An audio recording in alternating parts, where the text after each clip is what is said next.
Hi hello welcome back to one more video guys. ఇవాళ అయితే coaching సెంటర్కి వెళ్దామని బయలుదేరిపోయాను అనమాట.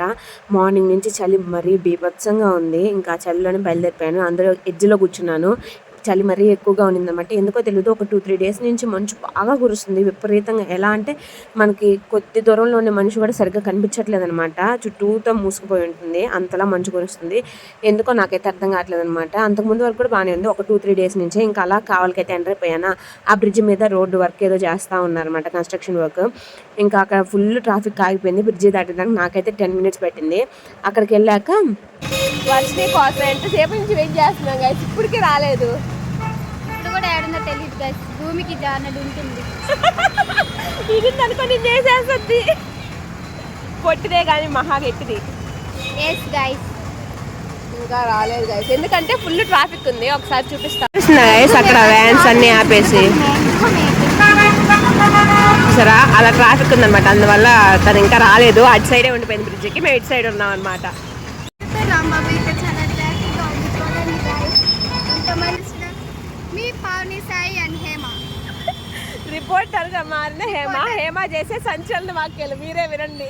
ట్రాఫిక్ చూడండి గైస్ ఎలా ఉందో. బైక్ లో లేరు గైస్, లేకపోతే నన్ను రోడ్ దాటించేవాడు. రోడ్ దాటడానికి ఇక్కడ వెయిట్ చేస్తున్నారు గైస్.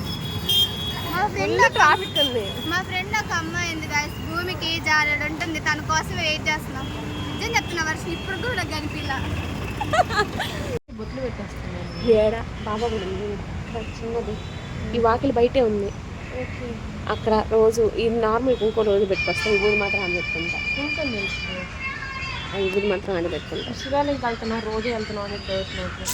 బాబా దానికి ఒక 20 minutes వెయిట్ చేశాక వర్షం అయితే వచ్చిందనమాట. ఇంకా అలా కోచింగ్ సెంటర్ దగ్గరికి వెళ్ళాము. తర్వాత కొంచెంసేపటికి మన సురేఖ అయితే వచ్చింది, చిన్న వర్క్ ఉండి నాతోటి, అందుకని వచ్చిందనమాట. ఇంకా అలా సరదాగా మాట్లాడుకుంటూ ఉన్నాం మేమిద్దరము. తనైతే మాతో పాటు కోచింగ్ రావట్లేదు, ఎందుకంటే తను ఆల్రెడీ ఒక కోర్సులో జాయిన్ అయింది. సో అందుకని మాతో పాటు రావట్లేదు అనమాట. ఆ తర్వాత ఇంకా అందరం మేము సైడ్ దగ్గరికి వెళ్ళాం అనమాట, చిన్న మెజర్మెంట్స్ తీయడానికి. నేను, అమూల్య, వర్షిని, హేమ వెళ్ళాము. ఇంకా అక్కడి నుంచి క్లాస్ అయిపోగానే బస్ ఎక్కేసి అనమాట. నా మొహంలో అంత సంబరం ఎందుకు అంటే, ఒక పెద్ద లాటరీ తగిలినా కూడా నేను ఎంత సంతోషపడతాను లేదా నాకైతే తెలియదు. ఎప్పుడు ఫుల్గా ఉండే మా బస్సు వాళ్ళు ఖాళీగా ఉండిందనమాట. నాకు నచ్చిన సీట్ చూసుకొని విండో సీట్ దగ్గర కూర్చున్నాను. ఈ బాధ అయితే డే స్కాలర్స్కి మాత్రమే తెలుసు. మీరు ఏమైనా డే స్కాలర్స్ ఉంటే కామెంట్ చేసేయండి. ఇది వాళ్ళు మన videos. Next by by, subscribe to my channel. Me Pavani Sai.